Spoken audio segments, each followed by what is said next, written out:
Feisties, this is Kelly, and we have a special bonus episode for you today, a preview of the one and only FeistyFest, coming to you this September. The festival for active women, or as I like to think of it, the festival for women who think music festivals sound terrible.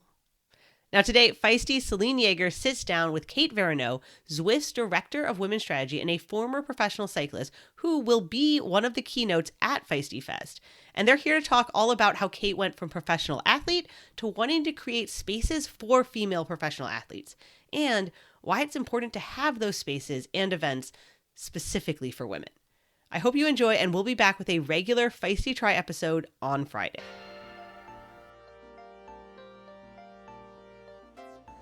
Kate, welcome to the show. I'm so happy to see you. I mean, I'm always happy to see you, and I have to tell you that we all here in the Lehigh Valley just beam with pride every time we see you standing in France, like at the Tour de France Femme avec Zwift, or like at any of the other races that you.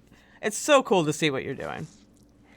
Thank you. I love it. And the Lehigh Valley and my crew, my early bike crew, is such a huge place in my heart. Well, let's talk about that a little bit because you're coming back. You're coming for our first annual FeistyFest. Everyone is very excited about that. Tell us a little bit about like you coming back and what you're going to do. Are you going to be talking to us, addressing the crowd, keynoting? Yeah.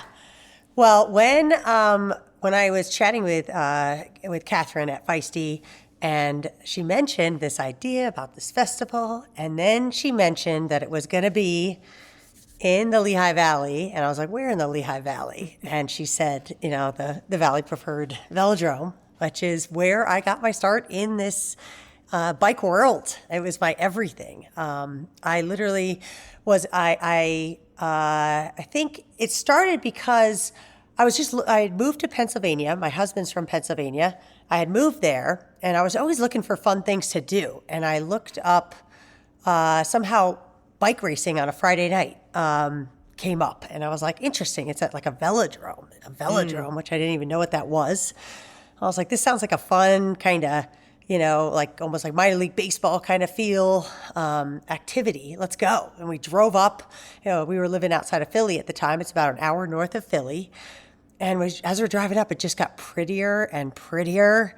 And all of a sudden we're in the cows and cornfields, and just like, it's like Field of Dreams out of nowhere. Like you see the lights and you drive in and it's like, oh my God, like and it was amazing. Like all this incredible, like Friday night community event, like families out there. And then like I see the racing, and it's like international superstars. Some of the best track racers in the world were racing. It was a UCI race night.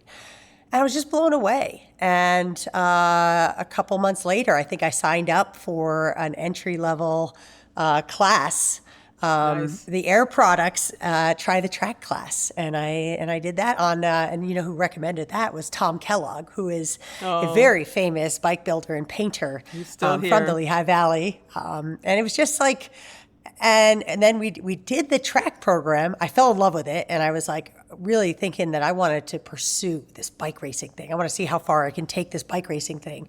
And there was nowhere better to be than the Lehigh Valley. So we literally relocated up there. We liked the community that I met at the track, and it just felt like there was a lot going on, and just like true community and beautiful roads, a beautiful cycling infrastructure.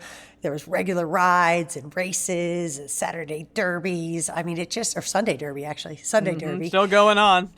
Yeah. And I was like, this is a scene. I want to be part of this scene. And Selene, I lived there for, I think, 9 years, and I absolutely loved every minute of it. Yeah. Well, I think you did a great job of explaining what is so special, because people often ask me where I live. That comes up a lot, and people are always a little surprised when I say Pennsylvania, because they're just like, they think New York or Colorado or some other place, right? Yep. And I just explain that it is a community like none other. And you can't, that is really hard to replicate or replace, right? Like, absolutely. It is an incredible community. And, as we'll talk about in a little bit, there's also a nice network of gravel roads too. Like we've all, like, as gravel has evolved, Incredible. there's so many unpaved and gravel roads that are quiet and fun and really cool, and you get into the forest a little bit outside of the farmlands, and it just really feels special. It is. It's just magical terrain and agricultural, really spectacular views, covered bridges, and like such a mix of terrain. Really great road riding where you could do an 80-mile ride and be passed by 3 cars. Yep. Or you can just go off on that dirt road, and which we did a lot, right, on our 23s. Oh yeah, no, we were riding gravel, as everybody says, before there was gravel. That was the I'm thing. so glad that I'm a part of that because I thought I came to cycling late. Now I'm one of the veterans.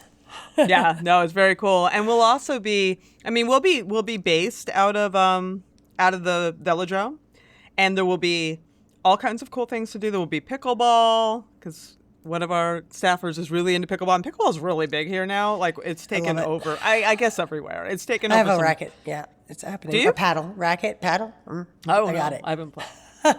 So you've played? Oh yeah, I love it. I go home to Rhode Island and get my butt kicked by my mom's friends that are in their 70s. Yeah, they really maybe you kick can my get butt. some I love tips it. at FeistyFest. Definitely. Because we'll have courts and we'll have super people. fun. It's super fun. Yeah, I have. Yeah, I've tried it very, very I've swung a racket and I kind of get it, but I have not played. So I'm looking forward. They're going to set up some like portable courts, I guess, in the parking lots. Yeah, because there's so much space at the velodromes because they're going to set up courts. It's a They're really going to have nice a lifting facility. station so people can learn to lift. Cassie Neiman's coming in and. I know, teaching people, she's such a good coach, teaching people how to lift heavy and how to do like your main lifts, which is really cool. We have swimming going on and have some coaching. Marty Munson is going to come in and sort of, she swims. Like I knew she did triathlon. Marty Munson, for people who don't know, she was my original editor way back in the day at Prevention, and she sort of single-handedly gave me my career, honestly. One of those real pivotal people in your life, who gave me a chance to write for all these magazines. And then when she left, she took me with her and just gave me jobs everywhere at Glamour and Marie Claire and Men's Health, like all the magazines she went to. So she is a gem, but she also does these wicked long swims, like in the Hudson around Manhattan kind of crazy swims. So she's going to be there and helping people out, and we're going to Trexler Game Preserve to do some trail running. It's so pretty up there. It's so pretty up there. It's so beautiful up there. It's really a great place for trail running too, because there's when I did my big ultra in Patagonia, Arizona, I did a lot of my big runs there because you can easily do 20 miles and not hit another trail, in one trail. You can just go around the whole place. Yeah, and it's beautiful. Incredible. You're up at the top of the world there, and there's like elk and buffalo and stuff that you don't expect to see in Pennsylvania. I'm so excited. Yeah. Yeah, I'm trying to think. There's so many things, and of course the track. Women can try the track. I mean, which I highly recommend. Yes. Highly recommend. There's all kinds of bikes that you can borrow, and it is like nothing else. There's just like nothing else. Yeah, I feel like I'm going to camp. Which, I mean, who doesn't want to relive like camp? Summertime, fun, trying new things, a little adventure, a little risk. Like, it's just going to blow our minds. And I can't wait. And the giggles. I can't wait for the giggles and the screaming laughter. I'm sure there'll be karaoke at some point. Like, it's just going to be fabulous. Sure. Who knows? It's a great idea. Let's go. It's actually a fabulous idea. So... Just for people, so track. I want to highlight that a little bit because it is so special. Track bikes, they sound scary because they have no brakes, they have no shifting. It's one gear, but it is really a very safe place to try that kind of activity because because it's flat. You're supported. Not much if things go wrong, just ride into the grass. You'll be fine. Exactly. Right? Like it's a pretty safe place to try something that outside of your normal comfort zone. Yeah, the bank of this track, I think it's 27, I think, percent. I used to be the marketing director there, one of my first jobs in cycling. And it's a great track for learning because you can kind of slowly literally ramp up and go higher up on the track to where it banks a little bit more. But you get used to that fixed gear, the lack of brakes, how you slow down with your feet, with your legs, you slow your legs. It feels great. And it actually kind of brings you back to that first bike you rode as a kid, you know? And it's a ton of fun. It's a rush once you actually get going and learn how to kind of pace line and stuff.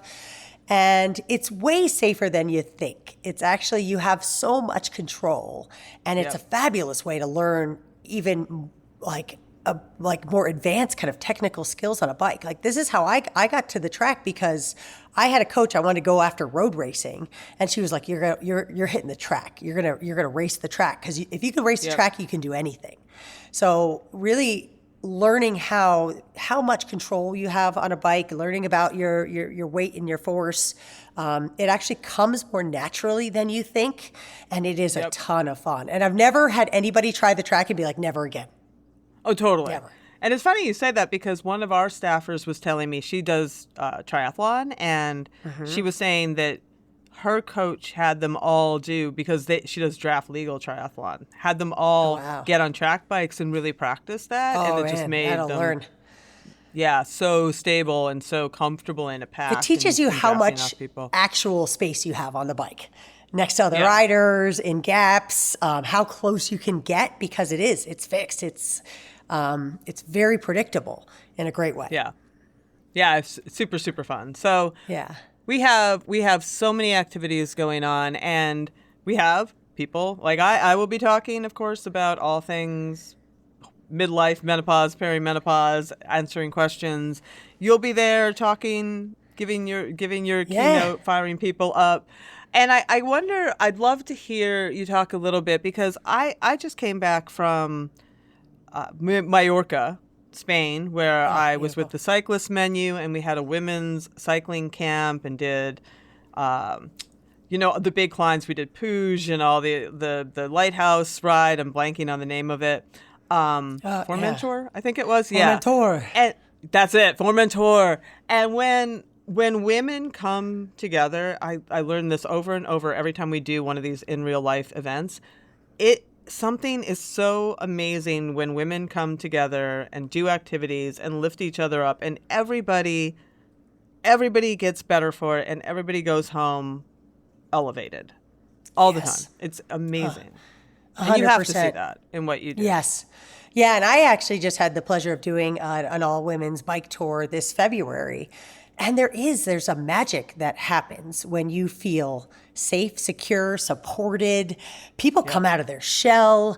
People feel just invigorated, and we let loose a bit. And there's a good thing in that we are responsible for so much as like the caretakers in society. We're keeping this place together.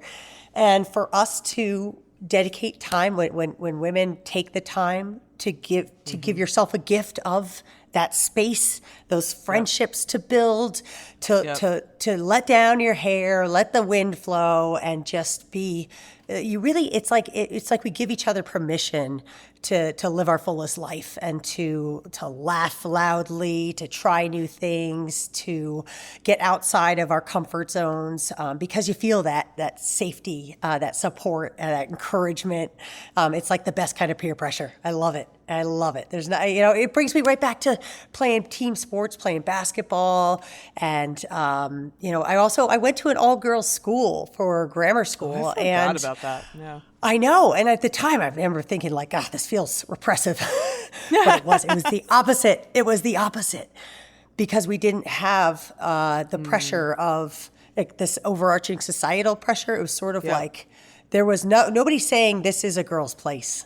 It was the world is your oyster. That's what it said. And it was a beautiful thing. Yeah.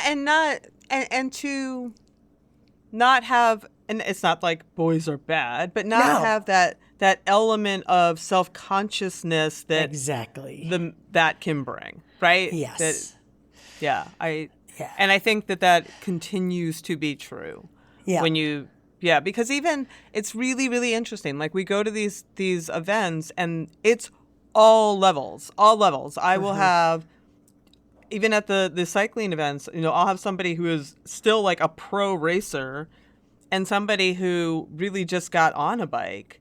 Yeah. And they're all having a really good time, and they're all supported, and nobody feels like, oh, I'm holding the group up, or oh, nope. There's none of that, and it's just so great. I love every minute of it. Yeah, it's in our nature. It's a very instinctual thing, the way that we support each other in new endeavors. And I see it right now, even in the industry, in the general sports industry, especially in the bike industry, that we're always looking out for how can, if we get to a certain place, how can we help lift another woman up? It's just part of who we are. It's just programmed into us. And when we get a bunch of women together, it's like we are all feeling very energized and ready to kind of tackle anything. It's very, very empowering. It really is. And I'm very much looking forward to a weekend completely filled with that. And September is such a beautiful time here because the heat, and it can be hot here, the heat and humidity of August breaks in that magical way. You know what I mean? Yep. And you have that cool air and warm sunshine, and the leaves maybe just starting to do their little thing. And it is actually just the most, I always think September is it's underrated, man. Like September is an amazing time here. Yeah, and what a great time for women to get away, because especially anybody that's got a family, get your kids off to school and take some time for you. See you later. We did all the back to school stuff. I'm going to take a weekend. Exactly. You just handled all of the madness that summer brings, and now you have the fall, and the fall can be yours. And it is coming from living in Vegas now and in LA for the past 12 years. I can't wait for a little seasonal change. So to kind of, September is such a nice, it's right on the edge there, right before fall hits, but still with the golden hour of summer. It's going to be really beautiful. It's a really great time to ride bikes and to enjoy the outside there. Excellent. Well, is there anything we haven't covered about this magnificent place, this magnificent event, magnificent you, that we should leave the people with? I think there's so much greatness that happens outside your comfort zone. So if you're even considering an adventure like this, just do it. Like you never regret when you just take the leap. 100%. Your gut, if you want to make friends and you want to try new things, you've been like, oh, I know I need to be lifting, but I don't know how. I want to try swimming, but I don't know how. This is the place to feel that you can take on that next challenge, and that's what it's all about, right? That there's never an end to discovering new things, new joy, new friends, new adventures, and this is going to be a fun one. Mic drop moment. Thank you, Kate. I'm looking forward to seeing you, and good luck with all the things that you've got on tap this summer. I mean, it's going to be really exciting. Thank you. I would like to remind everybody to watch the Femme. The Giro starts this weekend, but since this is being recorded, Watch the Femme is our little movement to get women inspired by the Tour de France Femme avec Zwift to get riding, to get watching, to be fans, to be supporters. And this year's tour is going to be fabulous, August 1st through 9th. Outstanding. And we will see you after the tour in the Lehigh Valley, Pennsylvania. So thanks so much, Kate. I'm looking forward to it. Thank you, Selene.